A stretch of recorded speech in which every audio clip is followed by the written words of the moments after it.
Bonjour chers frères et sœurs en Christ, que la grâce, la paix, la miséricorde de notre Seigneur Jésus-Christ vous soit abondamment multipliée. Bienvenue dans cette nouvelle vidéo du 17 mai 2025, un peu en retard, mais nous la faisons quand même. Nous la faisons par la grâce de Dieu et nous allons donc poursuivre notre lecture dans le livre de Actes des Apôtres, chapitre 4. Nous allons lire aujourd'hui le verset 20. Nous sommes désormais rendus au verset 20 du chapitre 4. Et nous sommes toujours, comme vous le savez, bien évidemment, en train de voir ce contexte. Nous sommes dans ce contexte où les apôtres Pierre et Jean sont accusés devant ces chefs-là qui veulent les mettre en prison, qui leur font des menaces de ne plus parler du nom du Seigneur. Nous avons clairement vu que c'est le nom du Seigneur Jésus-Christ qui est attaqué, c'est le nom du Seigneur Jésus-Christ que l'on veut empêcher de se propager. On veut empêcher que la bonne nouvelle de l'évangile arrive aux extrémités de la terre. Mais vous savez que quand le Seigneur Jésus-Christ a envoyé les disciples, comme nous avions vu depuis le départ de ces vidéos, de cette série de vidéos que nous faisons, la parole de Dieu est prophétique. Elle est totalement prophétique. Donc quand Jésus-Christ les envoie comme ça, en fait, c'est un ordre qu'il leur donne, mais en réalité, c'est également une prophétie. C'est-à-dire qu'il prophétise ce qui va arriver. C'est ce que nous voyons donc.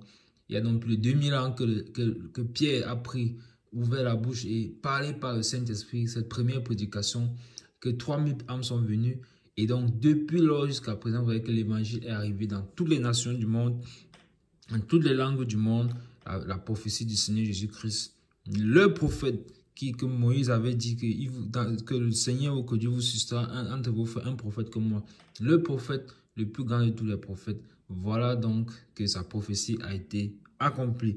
Donc, nous lisons donc ici au verset 20. Ayant déjà vu le contexte, donc les apôtres Pierre et Jean leur ont fait clairement savoir à leurs accusateurs que jugez en vous-même. Jugez en vous-même s'il est juste devant Dieu de vous obéir plutôt qu'à Dieu. C'est ce que nous avions lu au verset 19. Voilà la réponse qu'ils leur ont donnée. Donc, ils n'ont pas fait cas de leur situation, des menaces qu'on a adressées contre eux, du fait qu'ils pouvaient être bannis du peuple d'Israël, lapidés, chassés des synagogues et même jetés en prison. Non. Ils ont dit, jugez en vous, est-ce qu'il faut obéir à Dieu plutôt qu'aux hommes? Il faut obéir à Dieu, c'est ce que nous avions vu. Donc nous lisons ici le verset 20, qui est dans la suite de leur réponse. Le verset 20 dit donc ceci, car nous ne pouvons ne pas parler de ce que nous avons vu et entendu. Amen. Car nous ne pouvons ne pas parler de ce que nous avons vu et entendu. Amen. Eh bien aimés, voici dans la question qui se pose à nous. Quel est le témoignage que nous avons avec le Seigneur? Quel est le témoignage que nous avons avec le Seigneur? Parce que si nous avons un témoignage avec le Seigneur, est-ce que nous sommes disposés? Est-ce que nous sommes prêts? Est-ce que nous sommes capables de d'affirmer ce témoignage devant les hommes, même si on nous prend pour des fous? Même si on nous prend pour des fous, même si on nous prend pour des insensés, est-ce que nous sommes prêts à assumer cela que non, voici mon expérience avec le Seigneur, voici l'expérience que j'ai faite avec le Seigneur, j'ai vu les miracles du Seigneur, j'ai vu comment il a agi dans ma vie et donc devant les hommes, je ne peux pas le renier et je ne peux pas le nier. Je ne peux pas dire c'est la médecine qui m'a guéri lorsque je sais que c'est le Seigneur Jésus-Christ qui m'a guéri. Lorsque je sais que le Seigneur Jésus-Christ a opéré un miracle, est-ce que j'ai peur d'annoncer cela à mes collègues? Est-ce que j'ai peur de dire cela à mes semblables, à mon voisinage, à ma famille, à mes amis, que non, en réalité, c'est le Seigneur Jésus-Christ qui m'a guéri?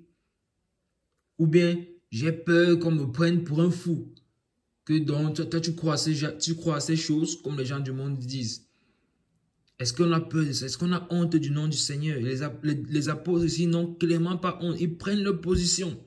Et souvenons-nous, ils sont dans une position difficile, ayant déjà fait une nuit en prison. Mais ils disent non, nous ne pouvons ne pas parler. Donc, bien aimé, la parole déclare que c'est l'abondance du cœur que la bouche parle. Ça veut dire que tout ce qu'ils avaient vécu avec le Seigneur, ils ont vu ces choses, ils ont gardé ces choses dans leur cœur. Et ils disent maintenant que nous ne pouvons ne pas parler. Donc, il ne peut ne pas sortir de notre bouche ce dont notre cœur est rempli. Notre cœur est rempli des prodiges que nous avons vus exercer par le Seigneur, des paroles de vie qu'il a prononcées dans la bouche, dans la vie de certaines personnes. Et ces personnes ont retrouvé la vie, ont retrouvé la restauration. Nous pouvons ne pas dire ce que nous avons vu et entendu. Et non seulement cela, eux-mêmes encore, ils ont été témoins de la manifestation du Saint-Esprit qui est descendu sur eux quelques jours auparavant.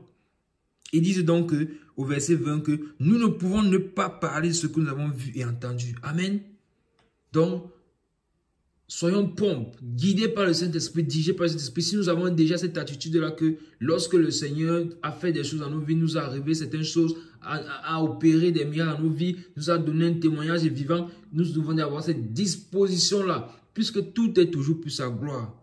Donc, nous devons déjà avoir cette disposition-là à nous laisser conduire en réalité. Parce que quand on dit ouvrir la bouche, ça ne vient pas de nous-mêmes, mais à nous laisser conduire par le Saint-Esprit pour qu'autant convenant, nous ouvrons la bouche pour que le nom du Seigneur Jésus-Christ soit glorifié au travers de ce qu'il aura fait et accompli. Amen. Donc, voici la disposition dans laquelle les apôtres étaient. Et le Saint-Esprit s'est glorifié encore une fois de plus. Donc, et même quand il s'agit de l'annonce de l'évangile, pour ceux qui sont appelés, et de propager l'évangile du Seigneur dans les conditions dans lesquelles le Seigneur nous met, nous devons également être prompts à libérer la parole de vie. Car le Seigneur peut utiliser n'importe quel moyen, mais il veut aussi nous utiliser, nous les hommes. Et maintenant, nous devons nous laisser utiliser, nous voyons que des vases utiles dans sa maison qu'il peut utiliser donc à sa guise, car c'est lui le potier. Et donc, nous devons nous laisser remplir d'huile pour que notre coupe déborde, cette coupe déborde et arrive donc à ceux qui ne connaissent pas encore le Seigneur. Donc, quand le Seigneur a demandé d'aller annoncer l'évangile, nous aussi, nous ne pouvons pas rester, garder l'évangile, gardons la bonne nouvelle pour nous. Nous sommes la lumière du monde et le ciel de la terre, donc nous devons briller pour que les ténèbres soient chassées, que la lumière arrive dans la vie des hommes, de ceux qui ne connaissent pas encore le Seigneur. C'est pour ça que si tu es en train d'écouter cette vidéo, tu ne connais pas encore, tu n'as pas encore rencontré le Seigneur, tu ne lui as pas encore donné ta vie, tu ne lui as pas laissé prendre ta vie. Sache donc que pendant que tu écoutes cette vidéo-ci, est pour te rappeler, pour te ramener à l'ordre. Viens au Seigneur Jésus-Christ. Viens au Seigneur Jésus-Christ.